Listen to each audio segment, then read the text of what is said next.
Hi, this is Scott Garibay, and today we're going to be talking about Andrew Yang, his presidency, and a new modern outlook on fatherhood and children. Okay? All right, so before we get going, I'll just give a few warnings about this video. Sometimes, I understand not everybody wants to listen to all content, so I understand like spoiler warnings, so I'm going to give some warnings here. I'm going to talk about evangelical Christianity. I'm going to talk about fatherhood. And I'm going to talk about something personal to me. I was a little disappointed by a recent event, and so this is kind of a personal issue for me. All right, so I'm going to give all those warnings. So if any of those would be upsetting to you, or if you're like, I don't want to listen to that, right? There's lots of great content on YouTube. There's some really good material out there. Scotty Kramer is a fantastic BMX rider. He's got a lot of great videos up. Go watch those. All right, if you're still here, let's go forward. All right. So I had something really unusual happen today. I'm an evangelical Christian. I go to a conservative Christian church, all right? And today is Father's Day. Today is Father's Day. Happy Father's Day to me. Happy Father's Day to you if you're a father, okay? All right, so something really unusual happened. So one, I want to be clear. I had a tremendous Father's Day on Thursday. Let's talk about it, all right? So one, it's Father's Day right now, right? Three of my children are gone. Like they're not even in the same state as me, right? Now there's no problem with that. It's just that the Garabays live robust lives. Some of my kids are off at camps. Some of my kids are off at fencing tournaments. Some of our kids are in other states for other reasons, right? Everybody's everywhere, right? The Garabays live a robust life, right? But we don't celebrate Father's Day on Father's Day because absolutely tons of organizations schedule things on Father's Day without any problem. Like, they don't even think twice about it, right? And that's exactly what happened on this Father's Day. So my family celebrated Father's Day on Thursday. We had a special dinner for my family held a special dinner for me. I had steak. I was given two really wonderful gifts. I was given the new beautiful, large illustrated versions of the Harry Potter books, and which were really fantastic. I got the Harry Potter and the Sorcerer's Stone, and Harry Potter and the Chamber of Secrets, and these gorgeous 300-400 page fully illustrated large books. They're like $40-$50 a piece. They're fantastic. Highly recommended. All right, so and I got even a few more gifts beyond that. And it was wonderful, and I was really celebrated by my family as a father. I really felt very good about that. Right. All right. Today in church. So in our church, in our conservative evangelical church, right? Our church recognizes major holidays, right? And the pastor will always, say them, right? So there's two that came up recently. Recently there was Veterans Day, and the pastor said, "All the veterans stand up," and the whole church cheered for those veterans, right? And then Mother's Day came, and he said, "Today is Mother's Day," right? And he said, "We have planted a flower for each one of you mothers out outside. You can go take a look at your individual flowers. We're just acknowledging you as a special group, right? And we wanted to celebrate you today, right?" Today, really fascinating. He just said, "Hey, happy Father's Day." That's it. Nobody stood. There was no special celebration of fathers, right? It wasn't like the reason we clap for veterans is they've served this nation, right? The reason we acknowledged mothers, on Mother's Day with flowers for each one of them is we were like, hey, this is a special service to our society, right? This is how our civilization, our society grows. Let's celebrate mothers, right? But today, on Father's Day, there was no stand-up, no clapping, right? It was just an acknowledgement. It is Father's Day. No flowers, no standing, no clapping. We're not, and declaring to the world, fathers are not like veterans. Fathers are not like mothers. Fathers, there's no reason to applaud that anymore, right? Now, I get this if this was coming from a coastal elite, left group, right?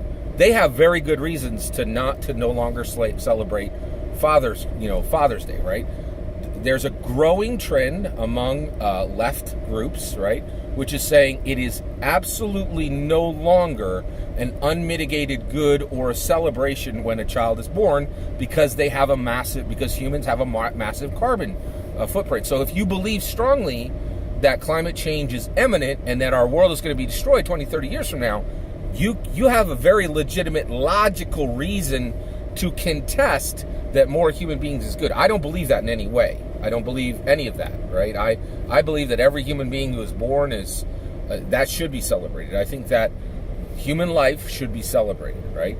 And I also believe that fatherhood should be celebrated, and that it is to father children, to bring up, children who are going to serve others in society as doctors, as lawyers, as, just a friend or someone who does even a single kind act, that can be celebrated. That can be clapped for the same way you would clap for a veteran, right? I think that's the case.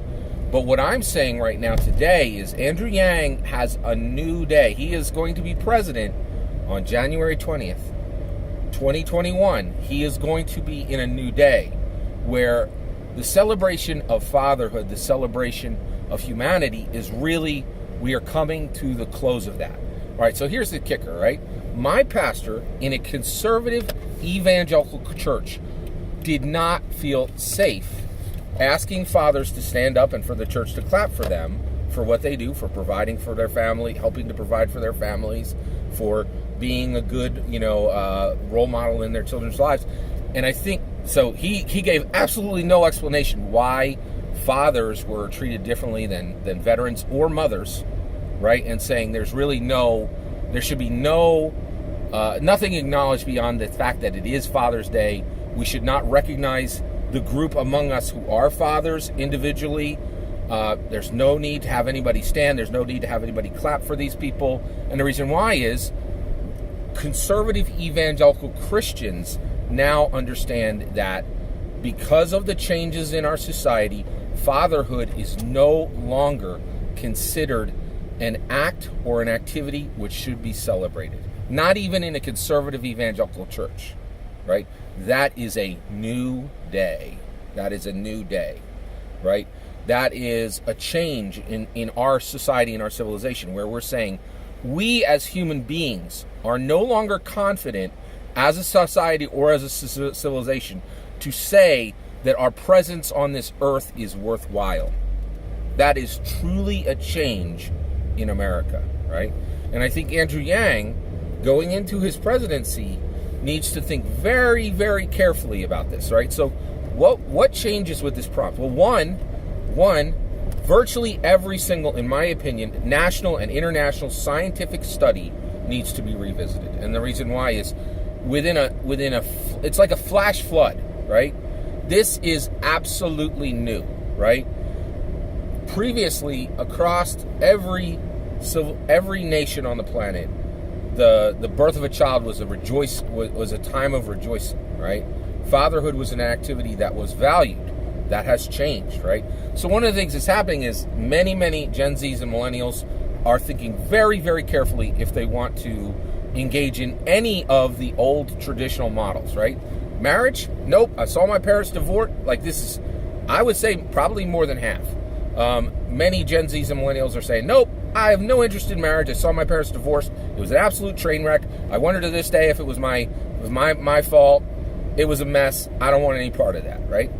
Then the other one is all of them are saying, okay, I have elected not to have a spouse, right? So if I'm going to raise my child on my own, child rearing is difficult. We all know that. That's been pretty much proven as a fact. Do I want to do that on my own and make that more difficult than previous generations were able to do that? Many of them are saying, no, I don't want to do that. I don't want a spouse. I don't want children, right? And this isn't a small trend. This is a massive trend, absolutely massive trend. It is my opinion, from what I've seen, that marriage and children are for the wealthy now. It is a wealthy class activity that you will only see in like the richest neighborhoods of New York, maybe the richest neighborhoods of Boston, maybe the richest neighborhoods of Miami, maybe the richest neighborhoods of San Francisco. Those places, you will still see people choose a spouse, get married, have or acquire children, right? But anywhere else, like the Gen Zs and the millennials, because they've seen so much divorce and they've seen so much struggle to raise, even one or two children, when there's a family that is no longer choosing, when there's two spouses who are no longer choosing to love one another, there's no debate that makes it more difficult to raise a child. And so Gen Z and millennials are just walking away from it in mass, right?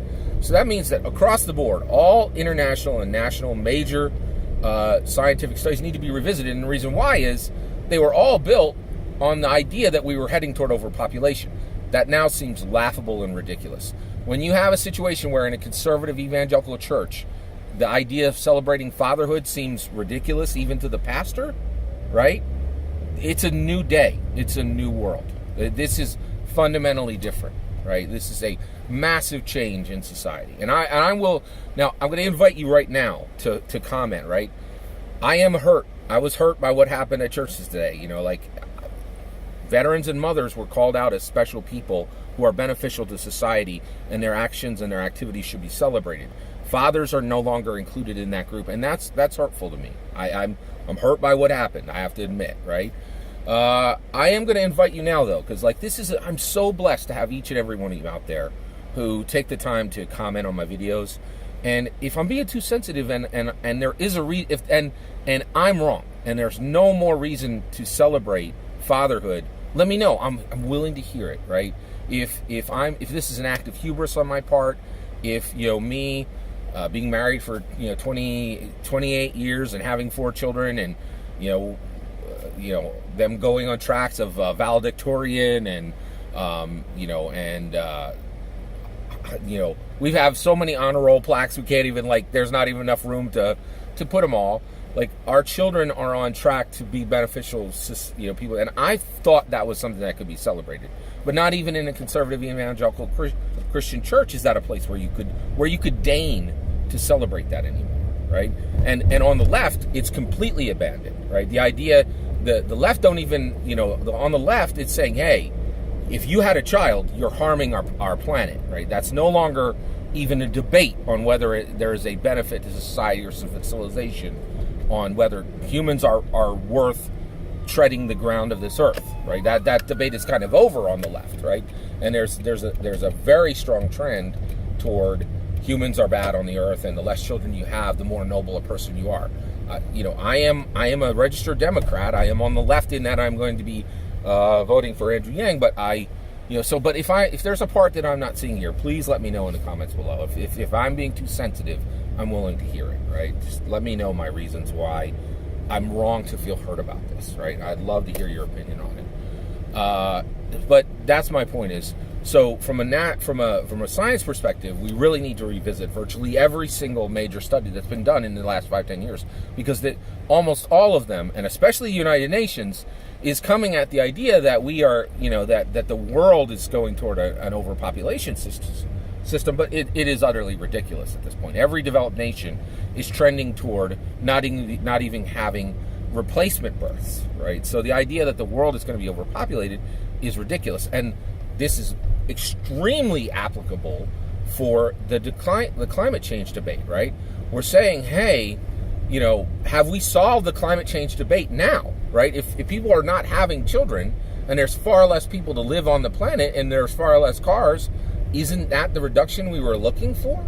I don't think those studies haven't been done, and they're incredibly difficult to do, right? Because how do you say to a society, we are now at the point where fatherhood isn't even celebrated in conservative evangelical churches, let alone in the public square, right?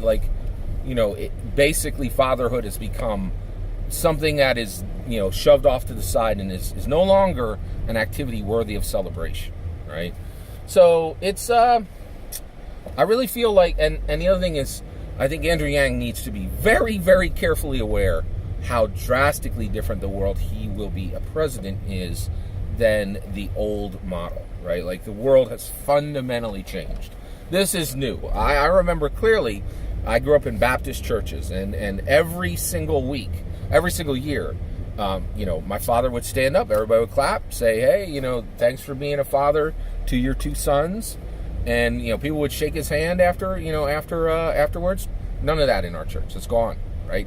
And I was never surprised to see this on the left. I understand they have they have an urgency that's attached to their politics, saying, hey, our planet is dying.